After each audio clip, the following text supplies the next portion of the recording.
Everybody, welcome back to the Identity Jedi Show as we continue our conversation around privilege access management. Today, we got special guest, Mr. Pranav. Did I get it? Yeah, that's right. Got it. We got Pranav joining us to kind of talk about privilege access management, and he and I actually met in the ID Pro Slack channel. So once again, ID Pro, you get another shout out on my show. If you are not part of the ID Pro organization in the ID Pro Slack channel, I'm telling you, you are missing out. This is where all the identity nerds hang out, and we talk about all kinds of stuff. I mean, like literally in the Slack channel alone, we have all kinds of conversations. So head over to idpro.org, sign up to be a part of the Identity Pro organization, get access to the Slack channel, and you can come hang out and have conversations with me and Pranav whenever you want. So thanks for joining, man. Appreciate you willing That's to it. come on Thanks for the invite. Privilege Access Management. Sure. Yeah. So go ahead and introduce yourself. Just tell everybody a little bit about you. Sure. So I'm Pranav. I have almost 9 years of experience into information security. Majority of that is in IAM and PAM. So I have worked on almost like 20 PAM projects and with large banks, financial institution, aviation firms, and like you name it, right? So that's it. Cool. So yeah, man. So let's hop into it. What has been your experience so far just with privilege access management, right? So just walk me through, some of the implementations you've done and the good, bad, and the ugly when it comes to PAM. Sure. So how I like to, a lot of organizations, what they think of a PAM tool, right, is you just put it in like a firewall or an antivirus, right, and it's gonna do the magic, right? It doesn't. That's the truth. Like all the marketing stuff, it doesn't do anything. You have to do the hard lifting, and the technology part is just like I would say 30 or 40%, and Hmm. other than that, it's just the process and the people's part that takes Right. the effort to move the things around. So one of the major thing with the PAM project is understanding the requirement of the customer, what customers actually want to do with it, why, what's the driver. And it really breaks my heart to hear a lot of times that, oh, the driver is because audit is the driver. We actually don't want to improve the security. We just want to do it because of audit. That's the real truth, right? And sometimes that's acceptable and sometimes, but it just breaks my heart being a security enthusiast hearing that, oh, I want to pass one audit, that's why I'm doing PAM, right, just to check that box. So but it doesn't work that way, right? In the real world, when breaches happen, then you think, oh, I should have done this different way, right? Right. So taking the right path from day one is the easier approach, right? So how I like to roll is like you understand the requirement of the customer and take a risk-based approach, right? For one customer, domain admins could be very critical thing. For the other customer, mainframes could be the really critical thing because that's a banking environment, right? And then comes in what level of controls you want to implement, right? Like how restrictive you want to be, right? So with that comes the major challenge with the people, lack of productivity. Oh, it takes me 10 seconds extra to get onto every server, right? And I need to get onto 100 servers a day. So if you calculate it, it's not that much, but from that person's, or if there are 10 people in the team, then it becomes a major issue, right? Right. So selecting the right level of controls, that's really necessary. Like what's the appropriate controls with this? Like if you are using privileged accounts all day long, then you are surely doing something wrong. It could be segregated easily into a read-only, less restrictive account, right? Which I can jump onto SQL Server and I can see what's going on with logs. I can read the logs, I can get the logs and send them to vendor. But if I am using a privileged account to even do those jobs, I'm doing something wrong, right? Right. So here comes the part of segregating the privileges, understanding the needs. If a job function can be run on a privilege, like on a read-only account, right? If you just want to check some things, get a read-only account, right? That can be your personal admin account or, right? So then like these are the small things like you have to take care of in the rollout while you are rolling it out. Now the one thing major is like user experience. That counts a lot. Like if actually it takes me a minute to get onto the box, that's not a feasible solution, I would say. You can throw that out of the window because Right. it's not user friendly. It's gonna cost me, it's gonna give me security maybe, right? or but it's gonna cost me so many man hours and so many frustrations. And what people usually do is they try to start finding backdoors. Yeah. I can copy the file by, I'm not able to copy the files. Great. What I'm going to do is I'm able to copy the text. I'll convert the file into a base 64 and copy that text and convert it back into an executable and run it on the server. Great. Right. So finding these type of backdoors, people do that all the time. And I've seen that. That's not a successful PAM implementation, right? You need to close all the backdoors and you need to proactively monitor it. That's a successful PAM implementation, right? So these two things are the part of it. Just deploying, just creating additional admin accounts and putting them into CyberArk and thinking all the backdoors, people will stop using backdoors. No, and attackers surely will try to find those backdoors, Right. right?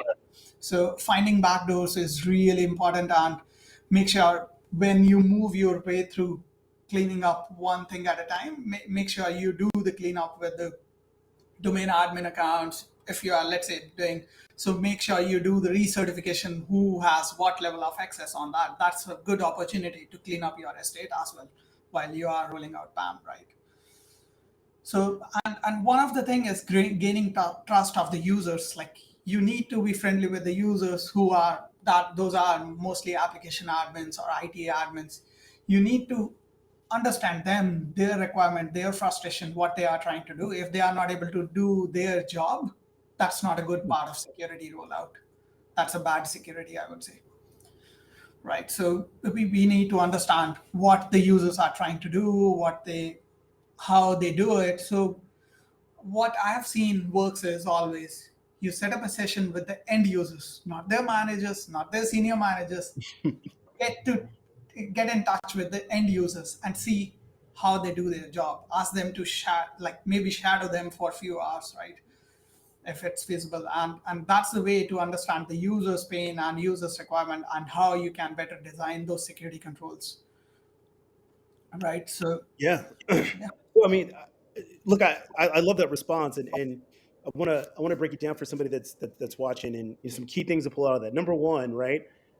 You just gave a whole lot of nuggets, and you barely named the technology, right? Like, so before you even start to the technology, right? You got to understand your process, right? You got to understand what it is you're trying to protect, and how that process works. You got to get in with the users. You got to understand how the users are going to use this and how it's going to affect their daily usage of it.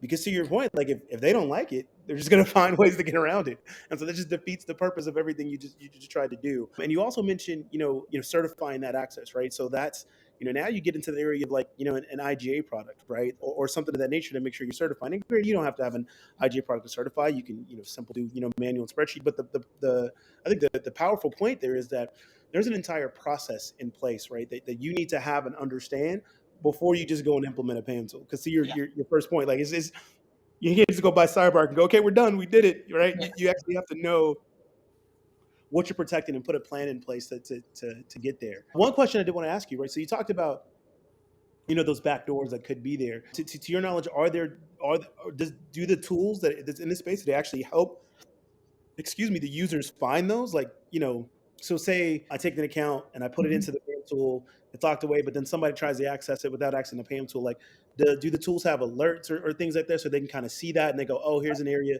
we need to go clean that Yeah. up? So SIEM is your friend in that way, right? So that Gotcha. comes under the threat analytics, right? Let's say I'll give you a really good example. Break glass accounts, right? When we do set up the PAM tools, right? We set up break glass accounts, right? But are you monitoring those big class accounts? Because big class accounts are, PAM gets really critical for an organization, right?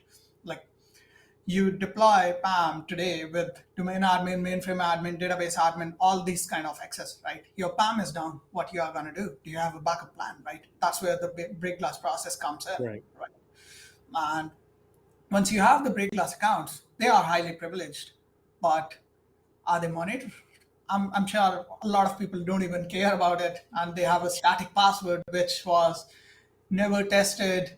Like, you haven't tested it since PAM was set up. Everything is working great. Down the line, after 3 years, suddenly your PAM is down. What you are gonna do? Nobody knows the password. Has the password been kept? Where is the process document, right? And when you do the audit, all these things are, a lot of times they don't even come up, right?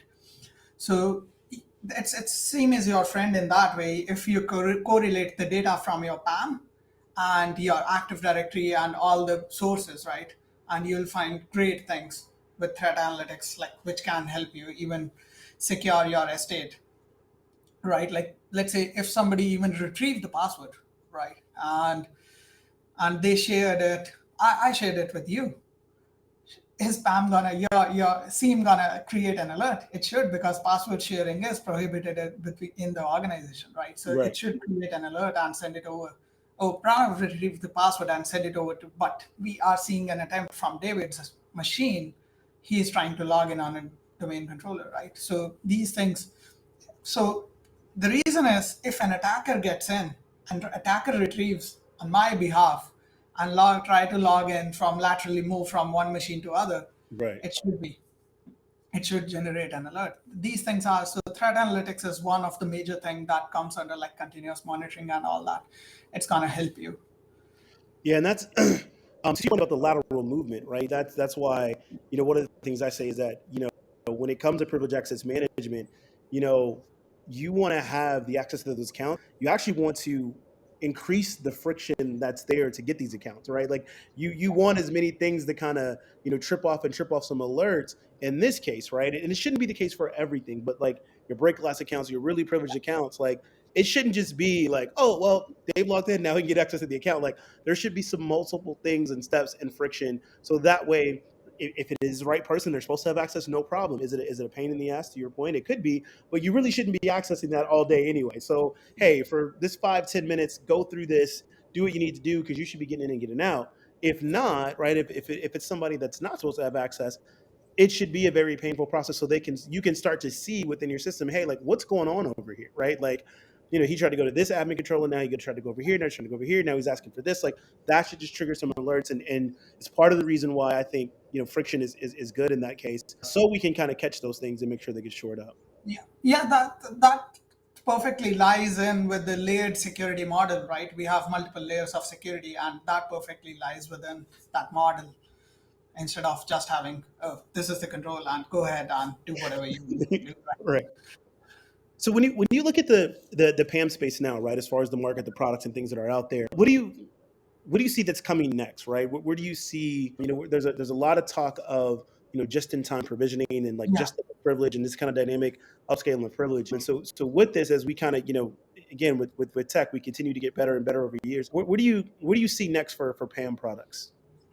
Right. So just-in-time provisioning is surely one of the things, right? And like in Azure, you do it, right? JIT, or you can call PIM, right? So you just activate your role. There is zero standing privilege, right? Here, even if your account is compromised, there is zero standing privilege, but you get the privilege when you need it. So the fundamental is the same. It's just different ways of doing the things, Right. right?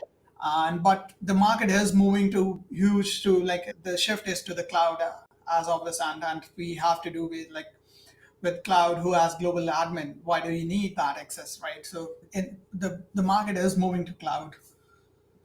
Yeah. And one of the things that I have seen with PAM is all the companies that are maturing, like how the whole identity market is shaping is like everybody is moving to a full suite of products. Like I'll offer you IGA, I'll offer you single sign-on, I'll offer you workforce management, right, and everything, and PAM as well, right? So all the companies are making a shift towards a whole sole identity solution instead of just being focused on PAM, single sign-on, right? Right. Governance.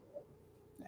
Yeah, and it's to your point, right? These things are not only are they interconnected from a security architecture, right? We talk about this layered defense when it comes to security architecture, but just in trying to manage these, right? Like you need to have these other things in place when you're trying to manage one, right? It just makes that solution more complete if you have IGA and paying for that access. So now you've set up your process and you define those. You have what you want to know for privilege access management, and you're certifying that access to make sure, hey, these admins still need these access, right? And that flows into kind of everything that you have, which then kind of even is taking a step further. That flows into when I onboard a new administrator, right, in my AJ system, then they get these accounts, and I talk to the PAM, right? So you have these things all kind of connected together. So it definitely makes sense that the vendors are talking about it in that way and offering those services. I do want to talk about kind of cloud privilege and those and the Mhm. access management or the privilege access management around the cloud, right? It's been Yeah. something that's become bigger and bigger, and we're seeing with a lot of these breaches sometimes it just comes down to like misconfiguration, right? Not really understanding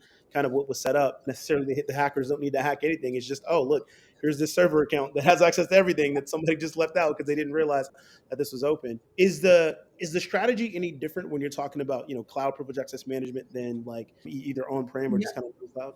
Yeah, it's so the fundamental is the same, but the strategy has to be totally different. Like the whole cloud thing is it's like so fast paced moving. Like once you buy your Azure subscription or AWS subscription, things just starting to burst out in the cloud, right? So everybody is spinning up machine. How do you keep up with the pace, right? You don't want to slow down the things in the organization, but or with the customer, but how do you keep up with their pace, right? So it's really difficult. But as I said earlier, from day one, if you set up your security architecture and everything right, you should already have those controls before you start rolling out things in the cloud, right? We are at this stage in the market, like every organization at least is thinking about security, or they already have a security team, right?